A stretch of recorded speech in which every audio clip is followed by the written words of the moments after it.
حضور فیہا کتب قیمہ، اس سے کیا مراد ہے؟ اس میں ایسی تعلیم ہے جو ہمیشہ باقی رہنے والی ہو۔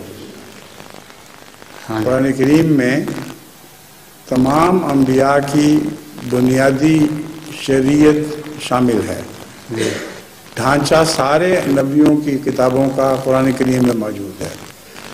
اس میں دن بدن تفصیل زیادہ ہوتی گئی وقت کے گزرنے کے ساتھ، تو قرآن کریم میں وہ ڈھانچہ مکمل ہو گیا اور بہت زیادہ حسین ہو گیا۔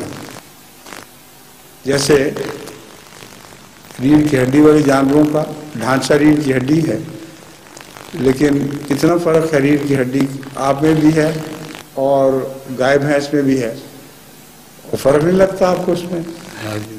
ہے تو ایک ہی ڈھانچہ، وہ قیم ہے ڈھانچہ جو ہر ایسے زندہ وجود کو ملا ہے جس کی ریڑھ کی ہڈی ہو، مگر ان کی شکلیں الگ الگ ہیں، خوبیاں الگ، خوبصورتی الگ۔